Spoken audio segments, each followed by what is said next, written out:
यहाँहरू सबैजनालाई प्रभु यीशु ख्रीष्टको नाममा जय मसीह। हामीहरूको जीवन सधैँ हामीले सोचेको जस्तो हुँदैन। कहिले सुखका कुराहरू, कहिले दुःखका कुराहरू, कहिले खुसीका कुराहरू सबै मिसिएका हुन्छन्।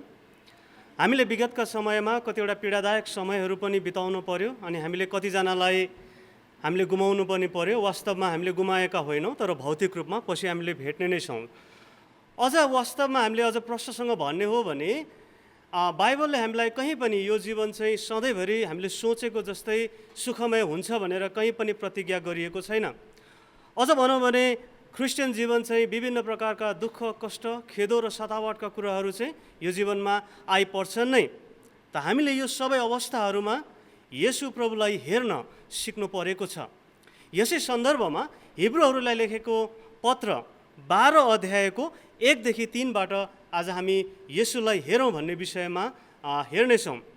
यदि हजुरहरू तयार हुनुहुन्छ भने मसँगै यो पाठ गर्न सक्नुहुनेछ। हिब्रू 12को 1 देखि 3सम्म मैले पुरानो संस्करणबाट हेर्न लागेको छु। यहाँ यसरी लेखिएको छ, यसै कारण हामी पनि यतिका गवाहीको मेघले घेरिएका हुनाले हर किसिमको टन्टा र हामीलाई सजिलैसित अल्मल्याउने पापलाई पन्छाएर हाम्रा सामनेमा राखिदिएको दौड धीरजसँग दौडौँ औ विश्वासका कर्ता र सिद्ध तुल्याउनु हुने येशूलाई हेरौँ, जसले उहाँको सामने राखिदिएको आनन्दको निम्ति शर्मलाई घिन गरेर क्रुसको शासना भोग्नुभयो र परमेश्वरको सिंहासनको दाहिनेपट्टि बस्नु भएको छ। किनभने पापीहरूबाट उहाँको विरुद्धमा भएको यतिका विवादहरू सहनु हुनेलाई विचार गर औ मन शिथिल भई तिमीहरू थाकेर नजाओ। परमेश्वरको वचन पढाइमा परमेश्वरले हामीलाई आशिष दिनुभएको होस्। अहिले हामीले हिब्रूहरूलाई लेखेको पत्र 12 अध्यायको 1 देखि 3बाट हेऱ्यौँ। यो पत्र लेख्ने व्यक्ति प्रेरितहरूद्वारा परमेश्वरको सुसमाचार सुनेर प्रभुलाई विश्वास गरेको कुनै व्यक्ति हुनुपर्छ भन्ने कुरा यसै पत्रको 4 अध्यायको 2 पदमा हामीले हेऱ्यौँ भने त्यो अनुमान लगाउन सक्छौँ। अनि लगभग ईस्वी सम्वत 60 देखि 70 को दशकमा लेखकले यहुदी क्रिस्चियनहरूलाई यो पत्र लेखेको हुनुपर्छ भनेर हामीले अनुमान लगाउन सक्छौँ। त्यस बेलाको सतावट र सङ्कष्टको कारणले गर्दा कतिजना शिथिल भएका र कतिजना चाहिँ पुरानै यहुदी रीतिरिवाजको कुराहरू, धर्मकर्मका कुराहरूतिर फर्कन लागेको कारणले र विश्वासमा स्थिर भई क्रिस्चियन जीवनको दौड पुरा गर्न उत्साह दिँदै यो पत्र लेखिएको हो भन्दाखेरि फरक नपर्ला। एकचोटि हामीले यो अध्याय सुरु भएको पदलाई एकचोटि ध्यान दियौँ भनेदेखि यसरी सुरु गरिएको छ, यसै कारण हामी पनि यतिका गवाहीको मेघले घेरिएको हुनाले। जब जब पनि कुनै वाक्य यसै कारणले गर्दा भनेर सुरु गरिएको हुन्छ त्यसको मतलब योभन्दा अगाडि केही कुराहरू बताइएको छ अनि त्यसैको सिलसिलावार रूपमा यो पछाडिका कुराहरू बताइएको छ। त्यसकारण हामीले यो पद बुझ्नका लागि 10 अध्याय अनि 11 अध्यायमा बताइएका कुराहरू हेर्नु जरुरी हुन्छ। 11 अध्यायमा हामीले हेऱ्यौँ भने विश्वास भनेको के हो भन्ने कुराबाट सुरु गरेर विश्वासको उदाहरणको रूपमा बाइबलबाट पुरानो करारका ती वीर योद्धाहरूको बारेमा बताइएको छ, ती गवाहीहरूको बारेमा बताइएको छ, ती साक्षीहरूको बारेमा बताइएको छ। 11 अध्यायमा हामीले हेऱ्यौँ भनेदेखि सुरु नै यसरी गरिएको छ, अब विश्वास चाहिँ आशा राखेका कुराको निश्चयता र नदेखेका कुराको प्रमाण हो, किनकि यसैमा पौराणिक मानिसहरूका निम्ति गवाही भएको थियो। अब विश्वास भनेको चाहिँ नदेखिएका कुराहरूको प्रमाण हो भन्ने कुरा सुरु गरेर यहाँ विभिन्न व्यक्तिहरूको उदाहरणहरू दिइएको छ। अब्राहमको उदाहरण, अब्राहमको विश्वासको उदाहरण, मोसाको उदाहरण, नोआको समयको नोआको उदाहरण हुँदै दाउदको कुराहरू अनि सिमसोनको कुराहरू, अझ भनौँ भने 32 पदमा हेऱ्यौँ भने त्यहाँ बताएको छ अरू बढी म के भनौँ, किनकि गिदोन, बाराक, सिमसोन, यिप्ताहका बारेमा औ दाउद, शमूएल र अगमवक्ताहरूका बारेमा भन्न मलाई समयको अभाव हुन्छ, जसले विश्वासद्वारा राज्यहरू कब्जा गरे, धर्मका कामहरू गरे, प्रतिज्ञाहरू पाए, सिंहका मुखहरू थुनिदिए, आगोका ज्वाला निभाए, तरवारका धारबाट उम्के, कमजोरीबाट बलिया बनिए, लडाइँमा वीर भए, विदेशीहरूका फौजलाई भगाए। स्त्रीहरूले आफ्ना मरेकाहरूलाई पुनरुत्थानद्वारा जीवित पाए र अरूहरूले बढ्ता उत्तम पुनरुत्थान प्राप्त गर्नको लागि छुटकाराको इच्छा नगरेर शास्ति खाएर मरे। औ अरूहरूले गिल्ला, कोर्राबाजी औ अझ बढी बन्धन र कैदको परीक्षा भोग्नु पर्यो।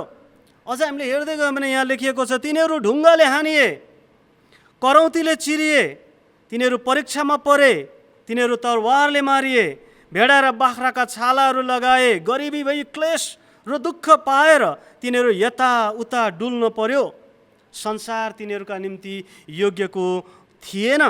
मरुभूमि, पहाडहरू, गुफाहरू र पृथ्वीका ओढारहरू हुँदो घुमिहिँड्नु पर्यो। अब यिनीहरू सबैले तिनीहरूका विश्वासैद्वारा आफ्ना गवाही पाएका थिए, तापनि प्रतिज्ञाको कुरा चाहिँ पाएनन्। हामी बिना तिनीहरू सिद्ध नहुन् भनेर परमेश्वरले हाम्रा विषयमा केही असल कुराको बन्दोबस्त मिलाउनु भएको थियो। यसै कारण अब 12 अध्याय यसरी सुरु हुन्छ, यसै कारण हामी पनि यतिका मेघले घेरिएको हुनाले, मैले पुरानो संस्करणमा मेघ भन्ने शब्द पाएँ, अनि नयाँ संस्करणमा चाहिँ यतिका बाक्लो बादलले घेरिएका हुनाले भनेर लेखिएको हुनपर्छ। यतिका बाक्लो बादलले घेरिएको हुनाले हर किसिमको टन्टा र हामीलाई सजिलैसित अल्मल्याउने पापलाई पन्छाएर हाम्रा सामुन्ने राखिदिएको दौड धीरजसँग दौडौँ। यसै कारण हामीहरूको सामुन्ने चाहिँ दौड राखिएको छ, त्यो दौड हामीहरूले दौडन पर्छ। अनि हामीहरू चाहिँ केले घेरिएका छौँ भन्दा यतिका गवाहीहरूको मेघले, यतिका साक्षीहरूको बाक्लो बादलले हामीहरू घेरिएका छौँ। दौडको प्रतियोगिता बाइबलमा धेरै यस्ता उदाहरणहरू दिएको छ, कारण त्यस समयमा दौडको प्रतियोगिता चाहिँ धेरै प्रख्यात थियो। अनि हामीहरूले यो सम्झन सक्छौँ, जब कुनै प्रतियोगिता हुँदछ अनि त्यो स्टेडियममा चाहिँ धेरै मानिसहरू, दर्शकहरू हुन्छ, अनि ती दर्शकहरूले आफूले सपोर्ट गर्ने खेलाडीहरूले जितुन् भनेर उनीहरूले कराउने गर्दछन्। उनीहरूको नाम लिएर उनीहरूलाई हौसला हुनको लागि कराउने गर्दछ, आवाज निकालेर उत्साह हौसला दिने काम गर्दछ। आज हामीहरूको क्रिस्चियन जीवनको दौडमा हामीहरूलाई यसरी नै घेरिराखेको त्यो जुन दर्शकहरू हुनपर्ने, त्यो दौडमा जुन आवाज दिएर उत्साह दिने हो, त्यो मेघ चाहिँ, अनि मेघले आवाज निकाल्दछ, मेघले जब मेघ गर्जन छ अझ भनौँ भने, अनि त्यसले पानी पार्दछ, अनि त्यो हामीलाई उत्साह दिने त्यो आवाज, त्यो मेघ चाहिँ यतिका गवाहीहरू भनेर धेरै नामहरू यहाँ दिएको छ। अब यो हिब्रू 11 अध्यायमा दिएका यतिका गवाहीहरूको मेघले भनेर जुन वीर योद्धाहरूको बारेमा बताइएको छ, उनीहरू चाहिँ दर्शकहरू मात्र होइनन्। दर्शकहरूले चाहिँ आफूले चाहेको खेलाडीले जितुन् भनेर कराउने कामहरू गर्दछ। तर यहाँ दिएको उदाहरण जसले हामीहरू आज घेरिएका छौँ, उनीहरू चाहिँ यो गवाही हो।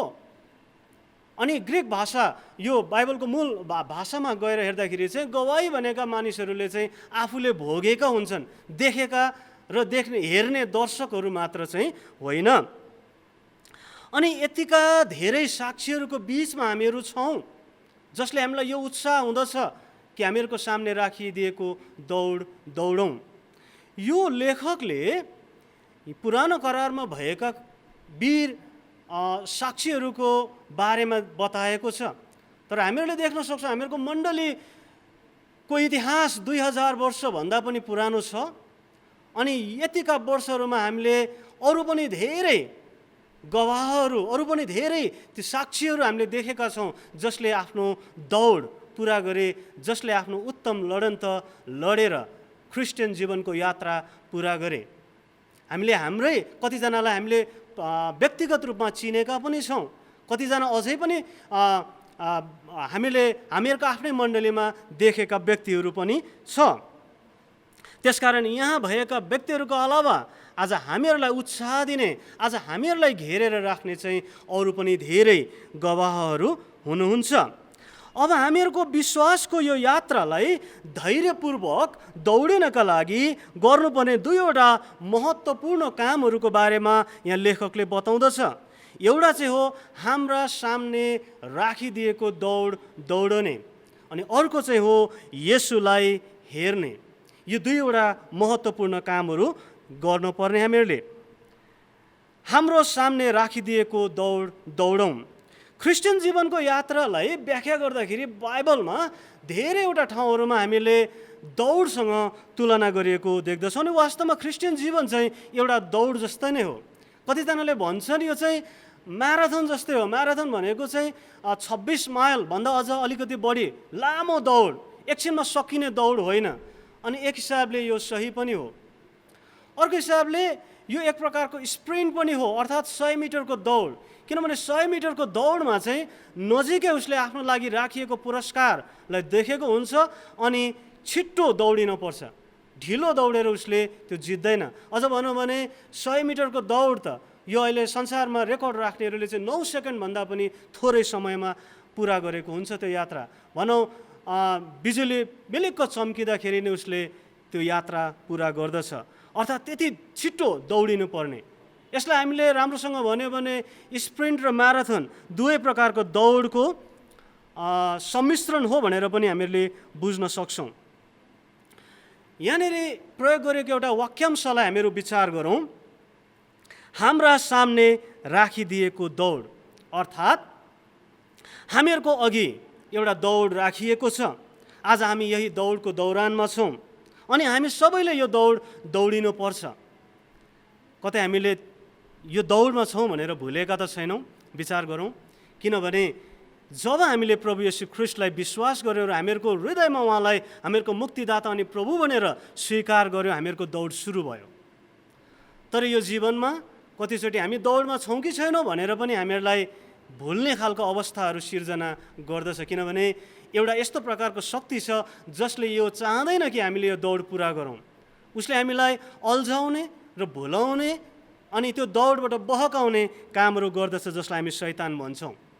त्यसको हामीहरू विचार गरौँ। क्रिस्चियन जीवन चाहिँ तपाईँ अनि हामी सबैजना यो दौडमा छौँ। पावलले तिमोथीलाई लेखेको पहिलो पत्र 6 अध्यायको 12 पदमा, पहिलो तिमोथी 6:12 यसरी लेख्दछ, विश्वासको उत्तम लडन त लड। अब यो लडाइँ चाहिँ कुनै रक्तपात अथवा युद्धका कुराहरू होइन, तर उसले यहाँ बताउन चाहेको चाहिँ एउटा दौड नै हो। किनभने यहाँ भन्छ विश्वासको उत्तम लडन त लड, अनन्त जीवन पक्रिराख, यसैमा तिमीलाई बोलावट भएको थियो जब तिमीले धेरै साक्षीहरूको उपस्थितिमा तिम्रो विश्वासको असल साक्षी दिएका थियौ। यसरी हामीहरूको सामने राखिदिएको दौडिनका लागि उत्साह दिएको छ। एक हिसाबले भन्ने हो भने यहाँ आज्ञा पनि दिएको छ, किनभने दौड। अब बाइबलमा जब जब यो शब्द प्रयोग गरेको छ, दौड अथवा येशूलाई हेर अथवा माग अथवा खोज, घचघच्याओ, वर्तमान कालमा प्रयोग गरिएको छ। यसको हामीले व्याकरण हेऱ्यौँ भने वर्तमान कालमा प्रयोग गरिएको शब्दले चाहिँ निरन्तर गरिराख्नु पर्ने कुरालाई जनाउँदछ। यसको मूल भाषामा यसको व्याकरणलाई हामीले हेऱ्यौँ भने, त्यसकारण यो दौडिने काम चाहिँ सुरु भइसकेको छ। अब बिचमा नरोकौँ, अब दौडिरहन नै पर्छ। अनि कतिचोटि हामीलाई लाग्छ किन हामीले दौडिराख्नु पर्ने, किनभने दौडिँदाखेरि त स्याहाँ हुन्छ, हामीहरूको शक्ति खर्च हुन्छ, जिउ थाक्छ, गाह्रो हुन्छ। दौडिसके पछाडि त झनै गाह्रो भएको अवस्था हुन्छ, बरु आराम गरेर बसेको भए भइहाल्थ्यो। प्रभुलाई हामीले विश्वास गरेको त यो सबै प्रकारका दुःख कष्टहरूबाट छुटकारा पाउनलाई होइन र? कतिचोटि हामीलाई त्यो लाग्छ, तर बाइबलले हामीलाई यस्तो प्रकारको प्रतिज्ञा कहीँ पनि गरेको छैन। अझ यतिसम्म बताएको छ, आमोस 6:1 हेऱ्यो भने 6:1 सुरुको खण्डमा त्यहाँ त यसो बताउँछ, धिक्कार तिमीहरूलाई जो सियोनमा निर्धक्कसित रहन्छौ र तिमीहरूलाई जो सामरियाको डाँडामा आफू सुरक्षित छु भन्ने ठान्छौ। धिक्कार। त्यसकारण बताउँछ। अझ पावलले कोरिन्थीहरूलाई लेखेको पहिलो पत्रको 9 अध्यायमा हेऱ्यौँ भने, पहिलो कोरिन्थी 9 अध्यायको 24, 25 अनि 26 पदमा हेऱ्यौँ भनेदेखि त्यहाँ यसरी लेखिएको छ, के तिमीहरूलाई थाहा छैन दौडमा दगुर्नेहरू सबै दगुर्छन्? के तिमीहरूलाई थाहा छैन? अथवा के तिमीहरूले जानेका छैनौ? अझ यसको मूल भाषामा हेऱ्यो भने के तिमीहरूले देखेका छैनौ? किनभने यहाँ प्रयोग गरिएको जुन शब्द के तिमीहरूलाई थाहा छैन भनेर बताएकोमा थाहा भन्ने जुन शब्द छ, यो चाहिँ पूर्वका ज्योतिषीहरूले जब प्रभु येशू ख्रीष्टलाई हेर्नका लागि, दर्शन गर्नका लागि आउँदछ अनि त्यस बेला उनीहरूले भन्छ हामीले पूर्वमा एउटा तारा देख्यौँ, त्यहाँ देख्यौँ भन्ने शब्द र यहाँनिर तिमीहरूलाई थाहा छैन भन्नेमा थाहा भन्ने शब्द एउटै हो। त्यसकारण के तिमीहरूले यो देखेका छैनौ? के तिमीहरूलाई यो थाहा छैन दौडमा दगुर्नेहरू सबै दगुर्छन् तर इनाम चाहिँ एउटैले मात्र पाउँछ। तिमीहरू इनाम प्राप्त गर्ने किसिमले दौड। खेलमा भाग लिने खेलाडी सबै थोकमा आत्मसंयमी हुनुपर्छ। तिनीहरू नष्ट भएर जाने मुकुट पाउनलाई यसो गर्दछन्, तर हामी चाहिँ अविनाशी मुकुट पाउनलाई यसो गर्दछौँ। यसकारण लक्ष्य नराखी म दगुर्दिनँ, हावामा मुक्का हान्नेले जस्तै म मुक्का हान्दिनँ।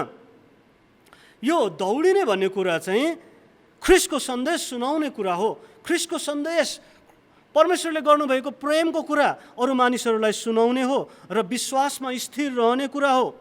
यही कुरालाई दर्शाउँदै पावलले फिलिप्पीहरूलाई 2 अध्यायको 16मा यसो भन्दछ, जीवनको वचन दरिलो गरी पक्रिराख ताकि म व्यर्थमा दगुरिनँ र मैले व्यर्थमा परिश्रम गरिनँ भनी ख्रीष्टको दिनमा म गर्व गर्न सकूँ। त्यसकारण यो दौडिने भन्ने कुरा चाहिँ ख्रीष्टको सुसमाचार सुनाउने कुरा, परमेश्वरले गर्नुभएको प्रेमको सन्देशहरूलाई बताउने कुरा। यसमा हामीहरूले ढिला सुस्ती नगरौँ, यसमा हामीले अल्छी नगरौँ। यो हो हामीहरूको दौड। अब यो दौड चाहिँ सांसारिक दौडभन्दा अलिकति फरक छ। दोस्रो तिमोथी 4:7 र 8मा त्यो कुराहरू बताएको छ, मैले उत्तम लडाइँ लडेको छु, मैले दौड सिध्याएको छु, मैले विश्वासलाई बचाइराखेको छु।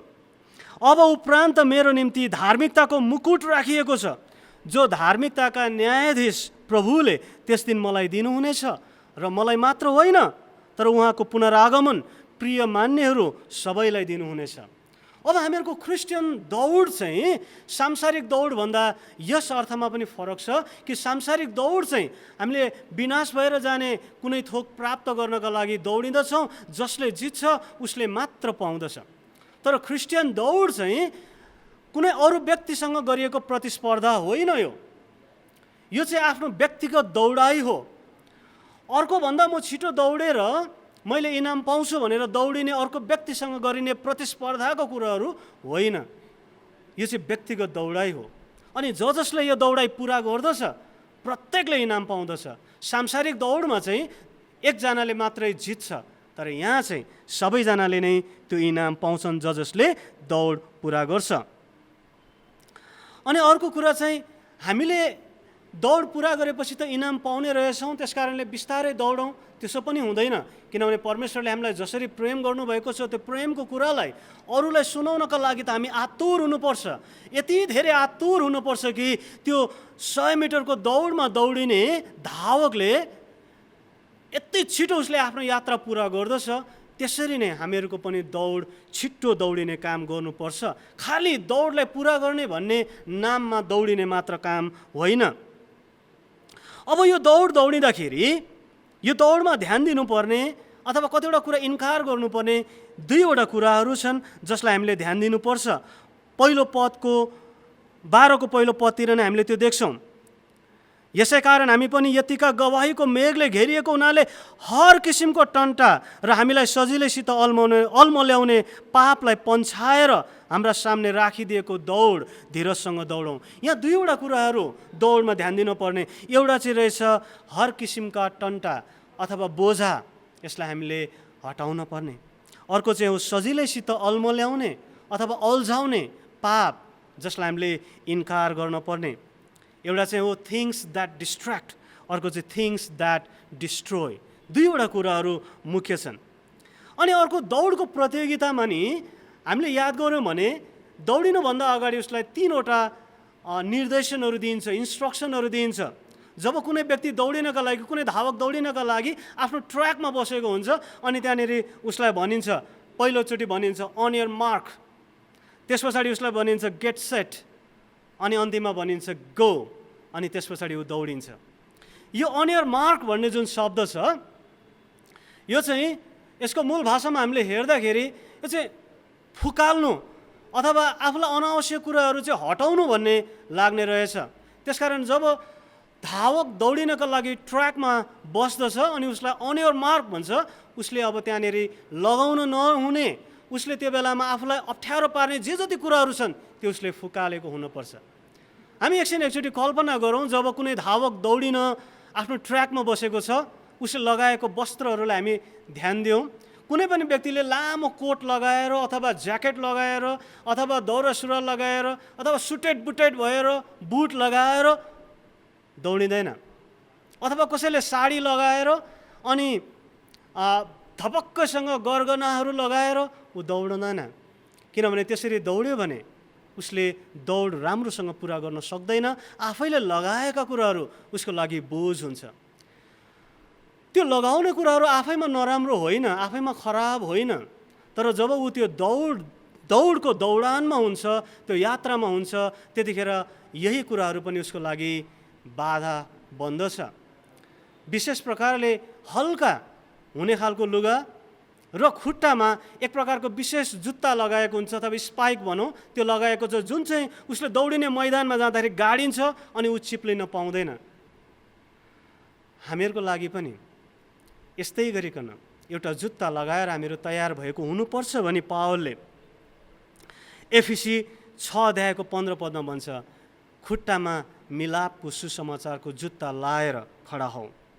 हामीले हेऱ्यौँ एउटा कुरा चाहिँ हामीलाई सजिलैसित अल्झाउने अथवा बाधा दिने कुराहरूलाई हामीले हटाउनु पर्दछ, अनि अर्को कुरा चाहिँ हो हामीलाई अल्झाउने पापलाई हामीले पन्छाउनु पर्दछ, हटाउनु पर्दछ। पापले चाहिँ सधैँ नै क्रिस्चियनहरूलाई बाधा दिँदछ, अनि यदि हामीले दौड चाहिँ उत्कृष्ट ढङ्गले पुरा गर्ने इच्छा गर्दछौँ भने पापलाई हामीले इन्कार गर्नुपर्छ। हामीले एकचोटि प्रभु येशू ख्रीष्टको सामने हाम्रा पापलाई स्वीकार गरिकन आयौँ, उहाँले हामीलाई क्षमा दिनुभयो, तर कतै अझै त्यो पापको स्वभावहरूले हामीलाई तानिराखेको, खिचिराखेको अथवा तँ यो दौडमा छस् भन्ने कुरालाई नै बिर्साउने खालको कुरा त छैन। हामीहरू विचार गरौँ। रोमी 13:13-14 पावलले यसरी बताउँदछ, दिउँसो जस्तै गरी हामी ठिकसँग चलौँ, मोज मजामा, पियक्कडपनमा, व्यभिचारमा, भ्रष्टाचारमा, झगडामा र डाहमा होइन, तर प्रभु ख्रीष्टलाई धारण गर र पापमय स्वभावको अभिलाषा पुरा गर्ने कुरामा ध्यान नदेऊ। यसरी हामीले देख्न सक्दछौँ पापको कुराहरू जसले हामीलाई रोक्दछ, त्यो दौडमा बाधा पुर्याउँदछ, यो कुराहरूलाई हामीले इन्कार गर्नुपर्दछ। यो चाहिँ हो अन योर मार्क, अर्थात् हामीले छोड्नुपर्ने कुराहरू, हामीले इन्कार गर्नुपर्ने कुराहरू।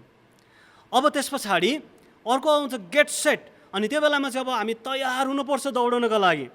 कसरी तयार हुने त? अनि दोस्रो कुरा छ येशूलाई हेर्नु, येशूलाई हेर्नु, हेरिरहनु। हामीले 2 पदमा हेऱ्यौँ भने, 12 अध्यायको 2 पदमा हेऱ्यौँ भने त्यहाँ बताउँछ, औ विश्वासका कर्ता र सिद्ध तुल्याउनु हुने येशूलाई हेरौँ, जसले उहाँको सामने राखिदिएको आनन्दको निम्ति शर्मलाई घिन गरेर क्रुसको शासना भोग्नुभयो र परमेश्वरको सिंहासनको दाहिनेपट्टि बस्नुभएको छ। येशूलाई हेरौँ। जब हामी यो दौडदछौँ, प्रत्येकको लागि यो व्यक्तिगत दौड हो, प्रत्येकको लागि आफ्नो आफ्नो ट्र्याक हुन्छ। त्यो ट्र्याकबाट हामीले अगाडि हेर्न पर्ने चाहिँ येशूलाई। तर ट्र्याकबाट हामीले दायाँ बायाँ हेर्न लाग्यौँ र आफ्ना प्रतिद्वन्द्वीहरू भनेर अरूसँग तुलना गर्न लाग्यौँ भने हामीहरूको यो दौड चाहिँ सांसारिक दौड जस्तो मात्र हुँदछ। अझ भनौँ भने यो दौडलाई हामीले पुरा गर्न सक्दैनौँ। त्यसकारण यो बेलामा हामीले हेर्न पर्ने चाहिँ येशू प्रभुलाई। विभिन्न उदाहरणहरू अगाडि दिएको छ, जुन मेघले हामीलाई, जुन गवाहीको मेघले हामीलाई घेरेको छ। त्यो उदाहरणहरूमा एउटा उदाहरण चाहिँ थियो मोसाको कुरा। हामीले मुसालाई सम्झौँ, मुसाको अभिभावकलाई सम्झौँ, कसरी उनीहरूले विश्वासका साथमा मुसाको जन्म भएपछि कति समयसम्म त्यहाँको राजाहरूबाट लुकाएर राखे, अनि पछि गएर मुसा फेरि त्यहीँको राजाको राजपरिवारमा राजघरानामा हुर्कने मौका पाएको छ। तर पनि उसले त्यो राजघरानाको सुख विलासलाई इन्कार गर्दछ अनि राजाको क्रोधसँग नडराइकन उसले विश्वासद्वारा नै मिश्र देश छोडेर जाँदछ। हिब्रू 11:27 एकचोटि पढौँ। हिब्रू 11:27 यहाँनिर यसरी लेखिएको छ, राजाको क्रोधसँग नडराएर विश्वासद्वारा तिनले मिश्र देश छोडे, किनकि अदृश्य हुनुहुनेलाई देखे झैँ गरी तिनी स्थिर रहे। अदृश्य हुनुहुनेलाई देखे झैँ गरी तिनी स्थिर रहे। आज हामीले पनि त्यसरी नै येशू प्रभुलाई हेरेर हामीहरूको दौडमा हामी अघि बढिरहनुपर्छ अनि हामीहरूको ट्र्याकबाट हामीले दायाँ बायाँ नहेरौँ, तर येशूलाई हेरिरहौँ। पावलले कलसीको मण्डलीलाई लेखेको 3 अध्यायको 2 पदमा हेऱ्यो भने पृथ्वीका कुराहरूमा मन नलगाओ, तर माथिका कुराहरूमा मन लगाओ, जहाँनेरि परमेश्वर पिताको दाहिनेपट्टि ख्रीष्ट येशू विराजमान हुनुहुन्छ।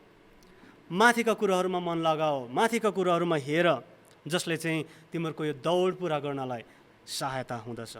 अझ यहाँनिर हामीले अर्को कुरामा हेऱ्यौँ भने यहाँनिर बताउँदछ, एउटा यो वाक्यांशलाई पनि हामी ध्यान दियौँ, उहाँको सामने राखिदिएको आनन्दको निम्ति।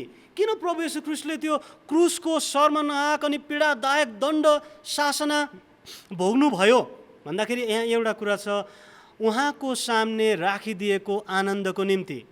अनि हामीले नयाँ करारमा धेरै जस्तो ठाउँमा हामीले हेऱ्यौँ भने पावलले त आफू झ्यालखानमा भएको समयमा पनि लेखेको पत्रमा बताउँदछ, आनन्द गर, फेरि पनि म भन्दछु आनन्द गर।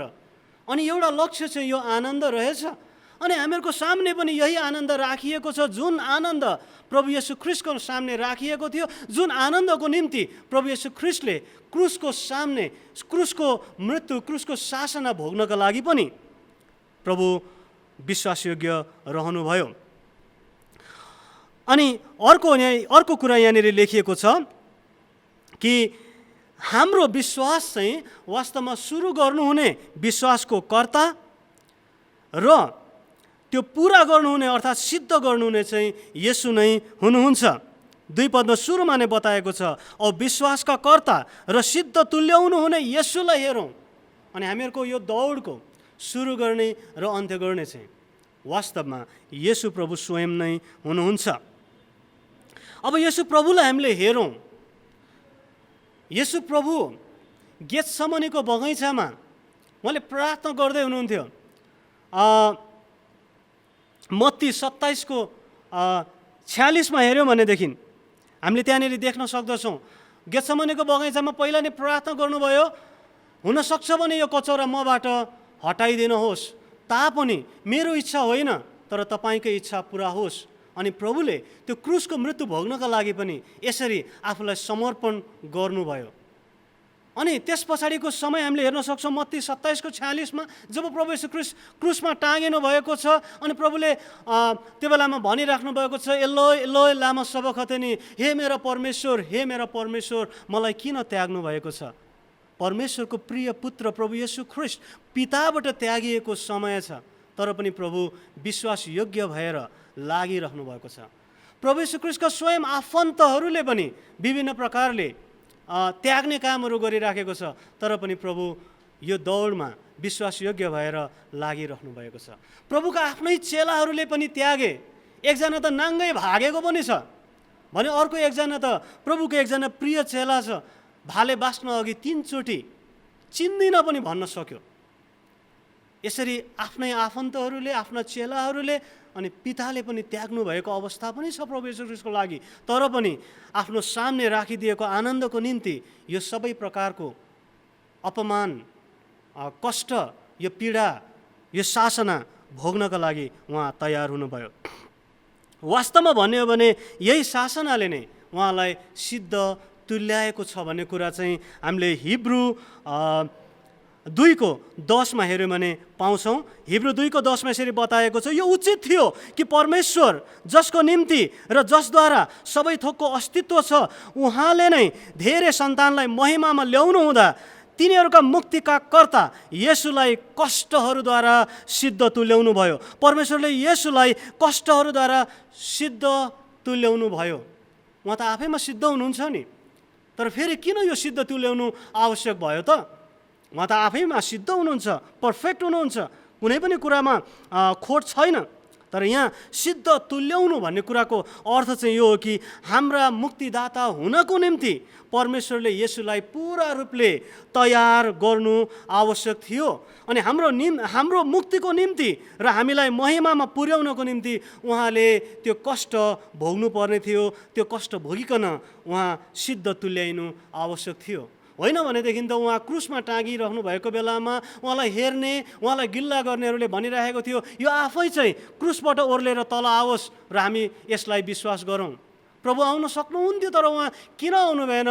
किनभने उहाँ त्यही कष्टद्वारा सिद्ध तुल्याइनु भएको थियो।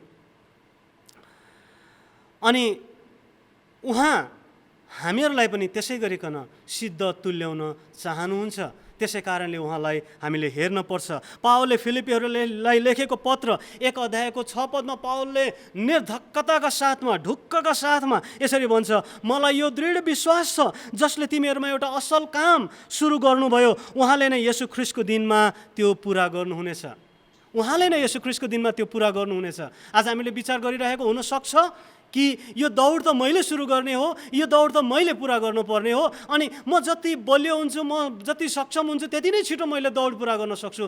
तर गलत। किन भन्दाखेरि हामीले दौडलाई कतिको उत्कृष्टसँग पुरा गर्छौँ भन्ने कुरा हाम्रो शक्तिमा भर पर्दैन, तर हामीले यो शक्ति कसमाथि राखेका छौँ भन्ने कुरामा चाहिँ भर पर्दछ। किनभने उहाँले नै हामीलाई सिद्ध तुल्याइकन उहाँले यो पुरा गर्नुहुनेछ। येशू आफ्नो विश्वास सिद्ध तुल्याउनु हुने मात्र नभइकन हाम्रो विश्वासको कर्ता अर्थात् सुरु गर्ने र हाम्रो विश्वासलाई सिद्ध तुल्याउने पनि हुनुहुन्छ। अनि हामी अन्तसम्म विश्वासमा यदि स्थिर रह्यौँ भनेदेखि हामी पनि उहाँसितै महिमामा सहभागी हुनेछौँ। उहाँको सामने राखिदिएको त्यो आनन्दमा हामी पनि सहभागी हुन सक्छौँ अनि उहाँसँगै हामी स्वर्गमा राज गर्न सक्नेछौँ। यूहन्नाले प्रकाश 3:21 यसरी भन्छ, जसले जित्छ त्यसलाई म मेरो सिंहासनमा मसित बस्न दिनेछु, जसरी म आफैले पनि जितेँ र मेरा पितासँग उहाँको सिंहासनमा बसेको छु। के तपाईँले त्यो सिंहासनमा बस्ने अनि त्यहाँको त्यो आनन्दलाई देख्नु भएको छ? यदि त्यो हो भनेदेखि हामी यो दौडलाई सजिलैसँग पुरा गर्न सक्छौँ। तर यसको लागि हामीले गर्नुपर्ने चाहिँ येशूलाई हेर्न पर्छ। येशूलाई हेरौँ। अब म एकचोटि पत्रुसको एउटा उदाहरण दिन चाहन्छु। मत्ती 14:22-31 हेऱ्यो भनेदेखि पत्रुस पानीमा हिँडेको एउटा उदाहरण, त्यो एउटा घटना छ। एकचोटि यसलाई याद गर्ने कोसिस गर्नुहोस्। प्रभु येशू ख्रीष्ट पानीमा हिँड्दै आउनु भएको छ। बतास चाहिँ उल्टो दिशाबाट बगेको कारणले गर्दाखेरि डुङ्गा पानीको बिचतिर गएर कतैतिर अड्केको छ। अनि प्रभु येशू पानीमा हिँड्दै जाँदै हुनुहुन्छ, चेलाहरू डुङ्गामा छन्, उनीहरू तर्सिन्छन्, यो त भूत हो। तर प्रभुले भन्नुहुन्छ नडराओ, म नै हुँ, साहस गर। अनि जब यो देख्दछ पत्रुसलाई पनि उत्साह आउँछ, प्रभु मलाई तपाईँ कहाँ आउने आदेश दिनुहोस्। पत्रुस पनि अब त्यो पानीमा हिँड्न चाहन्छ। अनि प्रभुले भन्नुहुन्छ आऊ। पत्रुस हिँड्छ, प्रभुलाई हेरेको छ अनि पत्रुस हिँड्छ। वास्तवमा त्यहाँनिर त आँधी चलिरहेको छ, त्यो बेलामा पनि पत्रुस हिँड्छ। तर एकछिनपछि पत्रुस डराउँछ अनि पानीमा डुब्न लाग्छ। किनभने जब उसले आफूले हेर्न पर्ने कुरा अब प्रभु येशूबाट आफ्नो नजर हटाइकन उसले त्यो आँधीमा हेर्दछ। जब त्यहाँ चलेको आँधीमा हेर्दछ ऊ डुब्न लाग्छ। अनि उसले फेरि भन्छ प्रभु मलाई बचाउनुहोस्। उसले फेरि प्रभुतिर हेरेर भन्छ प्रभु मलाई बचाउनुहोस्। अनि प्रभुले झट्टै हात पसार्नुहुन्छ अनि पत्रुस पनि येशू सँगसँगै अब डुङ्गामा जाँदछ।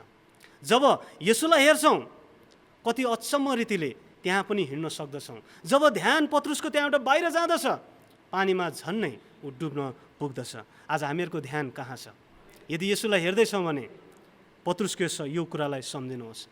तर पनि 3 पदले भन्छ, किनभने पापीहरूबाट उहाँको विरुद्धमा भएको यतिका विवादहरू सहने हुनेलाई विचार गर, औ मन शिथिल भई तिमीहरू थाकेर नजाओ। अब यो अन्तिम खण्डमा हामीहरू विचार गर्नु यसले बताउँदै रहेछ हामीलाई शिथिल हुने, हामीलाई थाक्ने कुराहरू कतिचोटि आउँदछ अनि त्यो बेलामा लाग्छ हामीले यो दौड पुरा गर्न सक्दैनौँ। तर पनि यही खण्डमा बताइरहेको छ हामीले येशूलाई हेरौँ। यदि येशूलाई हेऱ्यौँ भने हामी थाक्ने छैनौँ, येशूलाई हेऱ्यौँ भने हामीहरू शिथिल हुने छैनौँ। अब अन्त्यमा म एकजना व्यक्तिको बारेमा छोटो उदाहरण दिएर आजको यो सन्देशलाई यहाँ शेष गर्नेछु। डिक र जुडी भन्ने व्यक्तिको एकजना छोरा छ जसको नाम चाहिँ हो रिक। डिकको छोरा रिक 1962 मा जन्मिएको। तर यहाँनिर एउटा असामान्य प्रकारको घटना गर्दछ। अक्सिजन दिमागमा राम्रोसँग नपुगेको कारणले गर्दाखेरि रिक एउटा विशेष प्रकारको यसलाई चाहिँ भन्छ सेरेब्रल पाल्सी, यो पनि विशेष प्रकारको सेरेब्रल पाल्सी रोगले ग्रस्त हुन्छ अनि उसले आफैले न बोल्न सक्छ, न खान सक्छ, न हिँड्न सक्छ। यस्तो प्रकारको अवस्था छ। बुवालाई कति गाह्रो भयो होला उसलाई हुर्काउनका लागि, तर पनि बुवाले यति प्रेम गरिकन हुर्काएको छ अनि समय बित्दै जान्छ। अनि जब ऊ एउटा किशोर अवस्थामा पुग्छ अनि त्यो बेलामा परमेश्वरको अनुग्रहले रिकलाई एक प्रकारको कम्प्युटर उपलब्ध हुन्छ। त्यो कम्प्युटरले चाहिँ उसले टाउको सङ्केतद्वारा आफ्नो अभिभावकसँग बातचित गर्न सक्दछ। अनि यही बेलामा उसले एउटा कुरा सुन्दछ कि आफू जस्तै अथवा भनौँ शारीरिक रूपमा अशक्त भएका अरू व्यक्तिहरूलाई सहयोग गर्नका लागि केही रकमहरू सङ्कलन गर्नका लागि 5 माइलको दौडने कुरा। 5 माइलको दौडेपछि उनीहरूले त्यो रकम सङ्कलन गर्ने कुरा जब सुन्दछ, अब यो रिकलाई पनि त्यो दौडमा सहभागी हुने इच्छा जाग्दछ अनि आफ्नो बुवालाई भन्छ यही कुरा। यतिका समय पछाडि परिवारमा एउटा सञ्चार भएको छ अनि बुवाले पनि कसरी छोराको कुरालाई इन्कार गर्ने? छोराको हर कुराहरू पुरा गर्दै आएको छ डिकले।